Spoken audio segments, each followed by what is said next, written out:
El término plebiscito proviene de la conjunción de los vocablos latinos plebs plebe, los plebeyos en oposición a los patricios, istios tibios y istitum, saber, es decir, referente a la sabiduría del pueblo.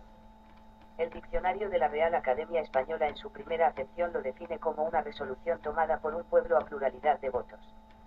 En este sentido, el plebiscito se convierte en un instrumento del pueblo y para el pueblo, que reflejaría de forma directa su decisión sobre aspectos sociales, económicos o políticos que le repercuten. Sin embargo, tales aspectos están siendo secuestrados por otros criterios bastardos ajenos a la soberanía popular, y así, los paradigmas del neoliberalismo se están imponiendo en el mundo a través de los mercados financieros que pisotean una y otra vez al estado de bienestar, que hemos logrado erigir con el esfuerzo de varias generaciones.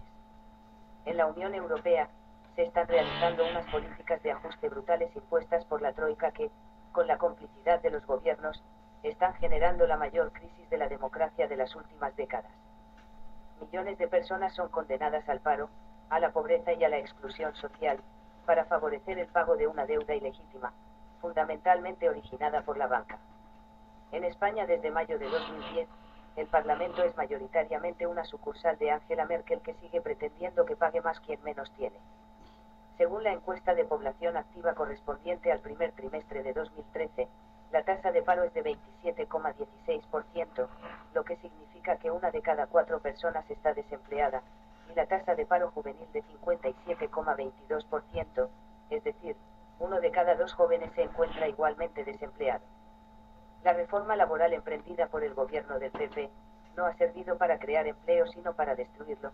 Desde que se aprobó en febrero de 2012, se han perdido más de 1.300.000 puestos de trabajo. En Asturias, también se practica una política social basada en la contención del gasto público, más moderada que la exigida por el gobierno central, pero política de austeridad al fin y al cabo. En el primer trimestre de 2013, se han obtenido 49 millones de euros de superávit, cifra que sin duda tiene dueño, la propia ciudadanía que ha visto impotente cómo le recortan su sanidad, educación o servicios sociales. No se puede seguir tomando decisiones en contra de la mayoría. Hay que devolver la palabra a los ciudadanos y ciudadanas. Hay que profundizar en la democracia directa. Pero, se profundiza en la democracia.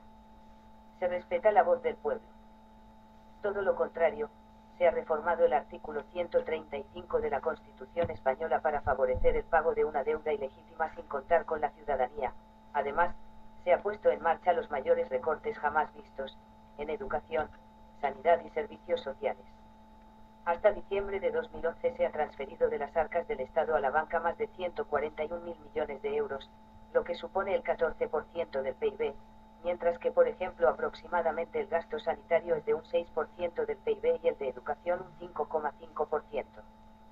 Sin embargo, se prefiere recortar el estado de bienestar para sanear el sistema financiero español.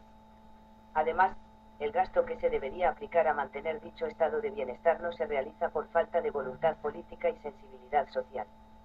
La propia agencia tributaria estima que el 74% del fraude fiscal proviene de las grandes familias, las grandes empresas y la gran banca, existiendo una total tolerancia por parte del Estado con el fraude fiscal, especialmente de los más ricos. A 2010 se calculaba que defraudaban unos 44.000 millones de euros al año, cifra suficientemente elevada para evitar los recortes en gasto público, que en 2012 fueron cerca de 40.000 millones de euros. Los mercados financieros, la deuda ilegítima creada por la especulación bancaria, la corrupción política y los recortes del estado de bienestar, están llevando a nuestro país a vivir la mayor crisis de la democracia de las últimas décadas. No se puede seguir por más tiempo reduciendo la democracia a votar a un partido político cada 4 años, para que después, como ha ocurrido con gobiernos del PSOE, especialmente del PP, engañen a la ciudadanía y tomen decisiones que van en contra de la mayoría de la población, incumpliendo sus respectivos programas electorales. No se puede seguir con unos partidos que están controlados por una oligarquía política con intereses económicos, que eligen a un candidato que va a defender por encima de todos los intereses de esa oligarquía asentada en ese partido político. Según el artículo 23 de la Constitución española, los ciudadanos y ciudadanas tenemos el derecho a participar en los asuntos públicos por medio de nuestros representantes, pero, también, a participar directamente. La participación individual concebida como derecho es indispensable para un Estado democrático. No olvidemos, según se recoge en nuestra Constitución en el artículo 1.1 y 1.2, que España está constituida como un Estado social y democrático de derecho, y que su soberanía reside en el pueblo del que emanan todos los poderes del Estado, y en este sentido, el plebiscito se convierte en un instrumento importante de la democracia participativa y directa, es decir, una forma de mantener viva la democracia. Con el plebiscito no se intenta sustituir a la democracia representativa sino complementarla. Es un complemento de la democracia representativa cuya función es recoger el sentir del pueblo en asuntos que les afectan directamente, así como un instrumento de control democrático de los representantes elegidos por el pueblo, que lleva a acotar la distancia entre la ciudadanía y sus representantes. Durante la semana del 23 al 30 de junio se ha realizado un plebiscito en toda España, donde cada ciudadano y ciudadana podía responder a 4 preguntas con un sí o un no. Las preguntas estaban relacionadas con la democracia directa, el pago de la deuda, la corrupción y los servicios públicos. Los datos provisionales a 3 de julio de 2013 muestran que han participado 102.442 personas, en Asturias 30.582, de las cuales, el 99,12% quiere una democracia participativa incorporando el plebiscito en la Constitución y en la legislación como herramienta vinculante de decisión ciudadana, para que la soberanía del pueblo sea real. El 96,03% no quiere pagar y avalar la deuda contraída por el gobierno como ha sido la destinada a pagar el rescate a la banca, sin haber contado con la ciudadanía. El 98,61% quiere que para evitar la corrupción se cambien las leyes para que la ciudadanía tenga el control de los poderes del Estado y de las administraciones públicas, garantizando una total transparencia y, por último, el 98,68% quiere que se garantice por ley la gestión íntegramente pública de los bienes y servicios públicos, sanidad, dependencia, educación, agua, servicios sociales, etc., y el ejercicio efectivo de los derechos fundamentales, vivienda, empleo, pensiones, igualdad, medio ambiente, etc.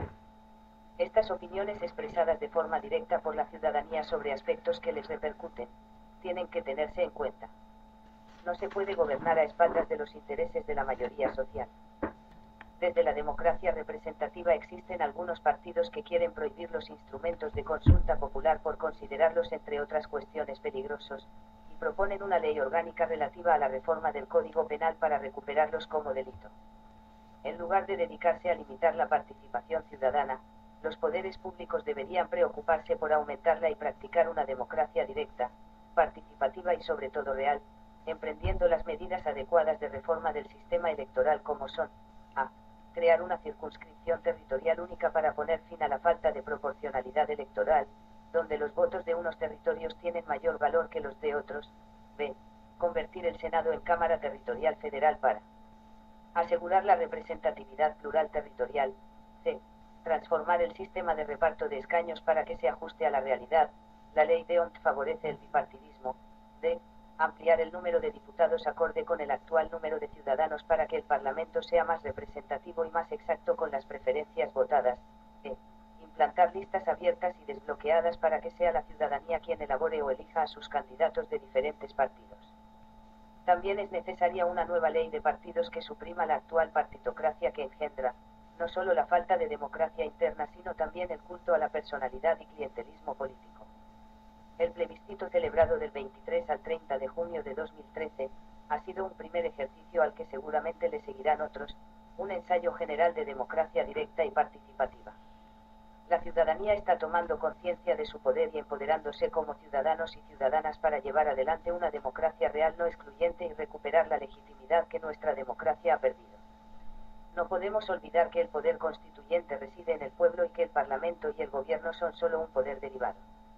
Ángeles Martínez García es doctora en Sociología.